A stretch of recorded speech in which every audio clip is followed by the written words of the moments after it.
Grandpa used to say that garlic would keep the bed bugs away. Well, and everybody away. That's what I always told him. I'm like, this is, yeah, it keeps everybody away. Yes. But of course, my grandpa is the type of man that would grab an onion and eat it. That's the Marine in him, I think, 100%. Yeah, I'm so sure. Grandpa, if you're watching, I learned we something love you, from Dad.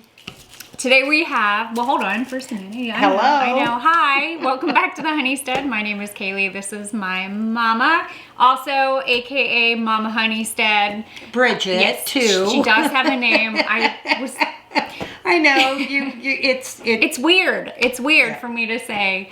Yeah. So this is Mama Honeystead. Okay. So today, one of the things that Mom and I have been wanting to do. I'm gonna make you say Bridget. No, I'm not gonna say that. That's weird.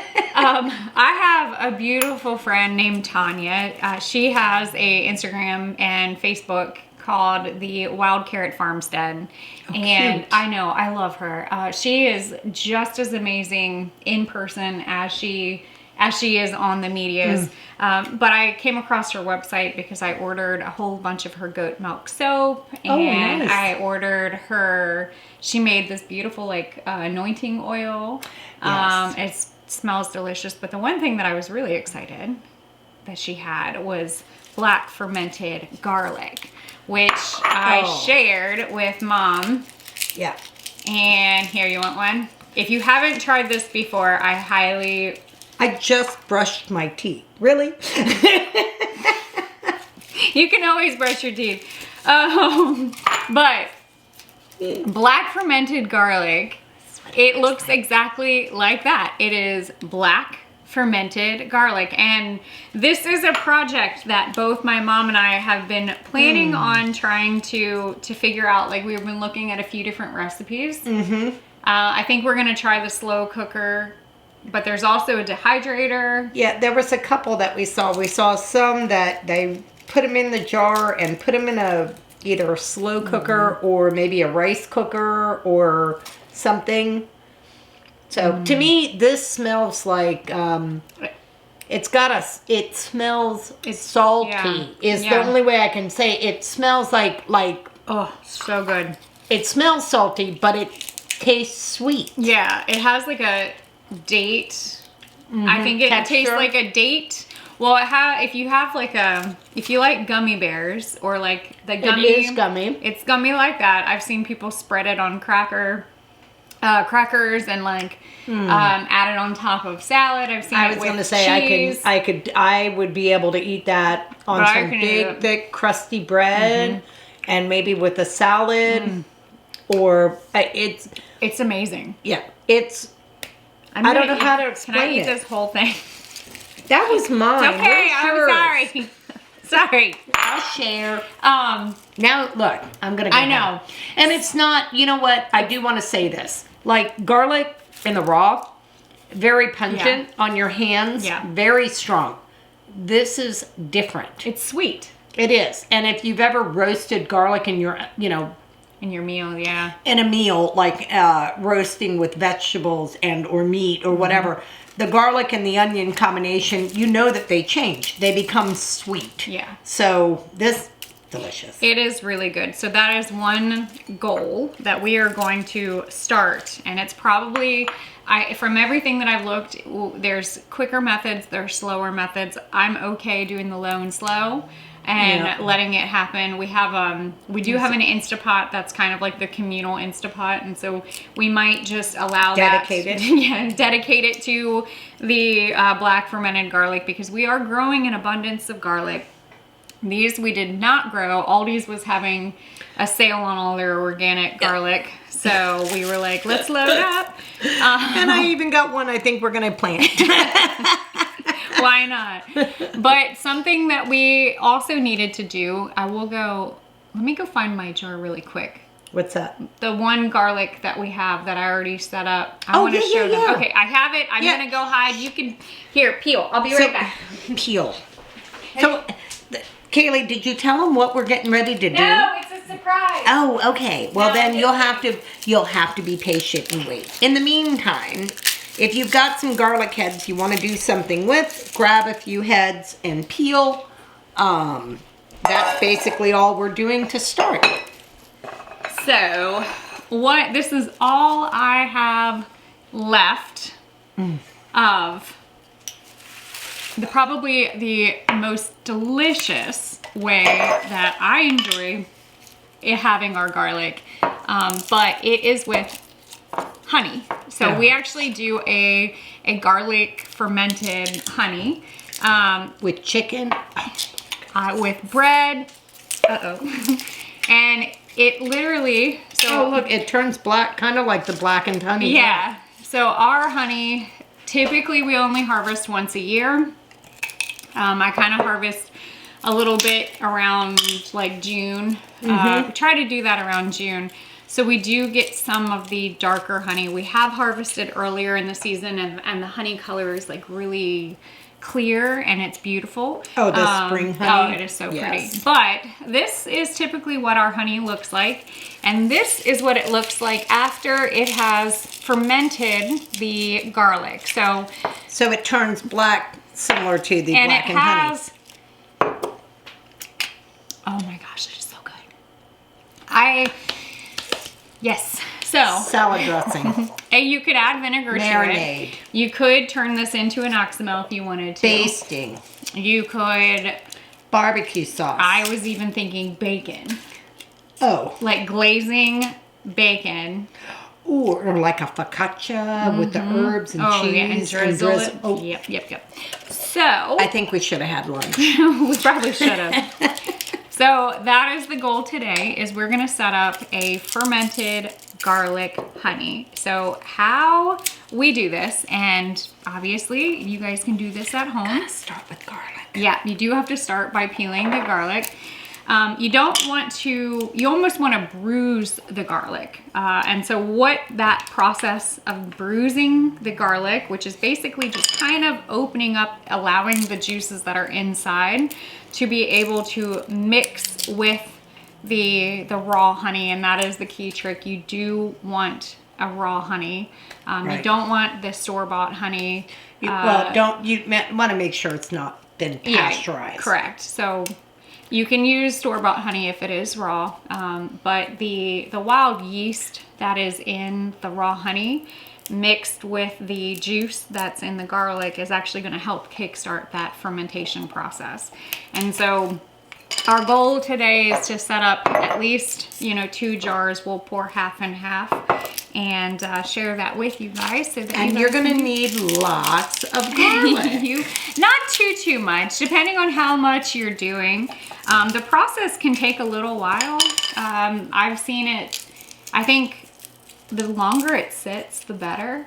I feel like if it sits longer than like 6 months, it's like really, really good. But you can use it beforehand too. So is this one that you want to keep in a cool, dark place, or is this one that can be sat in the windowsill? No, I like to keep everything. If you do set it in the windowsill, which is totally fine, because honey, if you guys are familiar, does tend to crystallize if it is colder. That's just the natural way that honey reacts to a colder temperature. So what you could do is you could take it and put it in a brown paper bag and set it, in a warmer, sunny window. That can kind of help. But the thing is, when you mix your garlic in with the honey, the liquid, so honey kind of likes to attract the liquid. Right. So you're not going to get that crystallization. Okay. Because it actually draws all of that liquid right out. So you're not going to get the crystallization, but you do want to go ahead and plan on just kind of keeping it in like a cabinet, just out of the sunlight. So easy, I will say. When we do this though, because of the fermentation process, after a couple of days, which I wish I should do like I would love to be able to do like a part 1, part 2, part 3. Yeah, and so I can kind of capture. You're gonna get that later. Or well, you might you're gonna get the start, Yeah, and you'll get the start. and then maybe in the next video, as it ends, you can show like, hey, this is the start, couple and of days. yeah. Or what I tend to do, because you guys know I'm not really good at that. So what I tend to do is kind of keep everyone posted on the, like, this is what's happening outside of posting videos through Instagram and just kind of sharing on other platforms. Or I might make it into a reel, like where we start showing like the fermentation, where you'll start to see a little bubbles. That's when you know it's actually doing its good. Doing It's the a good science stuff. experiment, and don't be scared. But what I love about this is it does take a little while, I feel like, you know, so if we're setting it up now, by the time cold and flu season kind of kicks in. Or barbecue season. Both. Well, barbecue season first, hopefully. But by the time that cold and flu season kicks in, this will be really good and ready to go. And we were reading a good bit about garlic. It has quite a bit of medicinal properties, as does the raw honey. But the chemical that is in it is called allicin, and so that is what really contributes to supporting your immune system, specifically for cold and flu. Now, I am a huge fan of, I'm like struggling trying to feel this one. Yes. I am a huge fan of mixing. You're gonna fling a garlic at me. I am really gonna make a mess. Is it my turn today? I am a huge fan of putting herbs and things in with honey. Right. But this one, I don't think I would say like, oh yeah, it's not going to pair well with a tea. Okay. Maybe rosemary tea. Maybe. It's like, where's the chicken? And oregano tea. It could. Yeah. No, I'll keep savory out of my tea. Yeah. I'm not a big fan of rosemary in the tea, but I do like rosemary in my food. Yep. I'll eat it. You know what? This is just another example of, look, you've got some really good properties that honey and garlic have to offer. You know, eating just a garlic clove, no, that's not appealing. Cooking with it, yes. But if this is another way of getting another good for you in you that you're willing to do, hey, that might be the way to do it. I did see this post about someone who, they were so congested. Oh, yeah. And they took the garlic cloves, Stuck them peeled up there. it, and they stuck them up their nose. And after like a couple of minutes, they were like, just everything was just pouring out. I'm like, I'm gonna save that in my back pocket for just in case, because it looked like it worked. I've never tried it. Yeah, I have. So if you've tried it, maybe let us know. Now, we don't need pictures. Do you want to tell them about what you're working on? What I'm helping? What's your? What am I doing? Oh, what good does the herbs or the plants or the garlic have for you if you're not going to do it? Use it or bring it in other ways, shapes, or form in your life. And for those of you that don't know me. I have found a passion in my life, which is cooking. That is part of my love language is serving and giving. And food, and we love it. And food. That's why my husband, I think, married me. Well, I know Dale will say that. You know, he married me because of my mom and her cooking. Yeah. So I am working on a little book or a ebook to start, and just some of my little favorite things that we have found to be another way to get these herbs in you, and that is through cooking. And the culinary aspect of some of these medicinal herbs, I have friends who are chefs that had never even had a concept of the medicinal herbs and what they're using, and now it's with intention to put things in. And I have friends that are herbalists that link didn't quite Yeah. It didn't, and that is my passion, is great teas, fantastic, tinctures, fantastic, but how else? Yeah.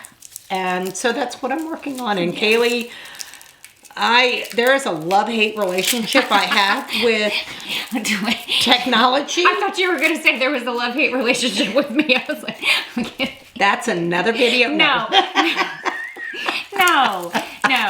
The technology. The technology. Yeah. No, I absolutely adore you, Kaylee.